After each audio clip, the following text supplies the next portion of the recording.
இந்த 4 மிஸ்டேக்கை பேனா வாசிக்கும் போது நிறைய பிகினர்ஸ் பண்ணுவாங்க. நீங்களும் இந்த மிஸ்டேக்கை பண்றீங்களான்னு தெரிஞ்சுக்க மறக்காம இந்த வீடியோ ஃபுல்லா பாருங்க. அதுக்கு முன்னாடி உங்களுக்கு பியானோ ரிலேட்டட் கண்டென்ட் பிடிக்கும்னா பியானோல பேஜை ஃபாலோ பண்ணிக்கோங்க. Mistake number 1, sitting poster. நிறைய பேர் கீபோர்டில் பியானோ வாசிக்கும் போது இந்த மாதிரி குனிஞ்சிக்கிட்டு உட்காந்து வாசிக்கிறதுனால கீபோர்டு வாசிக்கும் போது அவங்களுக்கு பேக் பெயின் வரதுக்கான சான்சஸ் அதிகமாக இருக்கும். நீங்களும் இந்த மிஸ்டேக்கை பண்ணுறீங்க அப்படின்னா இந்த பிக்சரில் காட்டுற மாதிரி ஸ்ட்ரெயிட்டாக உட்காந்து வாசிங்க. நீங்கள் கீபோர்டு உட்காந்து வாசிக்கும் போது உங்களோட எல்போ கீபோர்ட் லெவலில் இருக்கணும்.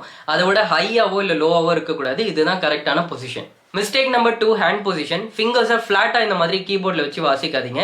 இந்த மாதிரி வச்சு வாசிக்கிறதுனால என்ன ஆகுதுன்னு பார்த்தீங்கன்னா ஃபிங்கர்ஸை உங்களால் குயிக்காக மூவ் பண்ண முடியாமல் ஸ்பீடாக வாசிக்கிறதுக்கு ரொம்பவே ஸ்ட்ரகிள் பண்ணுவீங்க. ப்ளஸ் உங்களுக்கு ரிஸ்க் பெயின் வரதுக்கான சான்சஸும் இருக்குது. ஸோ கரெக்டான பொசிஷன் என்னன்னு கேட்டிங்கன்னா உங்கள் ஃபிங்கர்ஸை கொஞ்சம் கர்வ்டாக வச்சு வாசிங்க.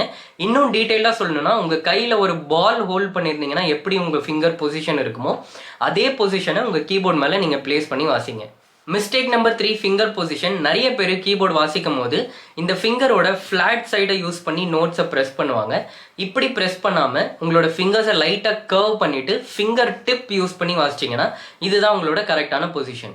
Mistake number 4, practice method. நிறைய பேர் கீபோர்டு வாசிக்க ஸ்டார்ட் பண்ண உடனே சாங்ஸோ இல்லை ஃபிங்கர் எக்ஸசைஸையோ ரொம்ப ஃபாஸ்ட்டாக வாசிக்க ட்ரை பண்ணுவாங்க. ஸ்லோவாக ஸ்டார்ட் பண்ணிவிட்டு உங்களுக்கு கம்ஃபர்டபுள் ஆன உடனே ஸ்பீட் இன்க்ரீஸ் பண்ணுறது தான் பெஸ்ட்டான ப்ராக்டிஸ் மெத்தட். நீங்களும் இந்த 4 மிஸ்டேக்ஸ் பண்ணிட்டு இருந்தீங்கன்னா இப்போவே அதை ஃபிக்ஸ் பண்ணிக்கோங்க. பியானோ மியூசிக் அகாடமியோட ஏப்ரல் பேட்ச் சக்ஸஸ்ஃபுல்லாக போயிட்டு இருக்கு. நெக்ஸ்ட் பேட்ச் May 9th நம்ம ஸ்டார்ட் பண்ணுறோம். உங்களுக்கும் பியானோ இல்லை கீபோர்ட் ஃபவுண்டேஷன்லேருந்து கற்றுக்கணும்னு நினச்சிங்கன்னா நீங்களும் இந்த பேட்ச்சில் ஜாயின் பண்ணி கற்றுக்கலாம். இந்த பேட்சோட டீட்டெயில்ஸ் வேணும்னா பியானோன்னு கமெண்ட் பண்ணுங்கள். நானே உங்கள் டிஎம்க்கு சென்ட் பண்ணுறேன். உங்களுக்கு இந்த மாதிரி வீடியோஸ் பிடிக்கும்னா மறக்காமல் பியானோல பேஜை ஃபாலோ பண்ணிக்கோங்க.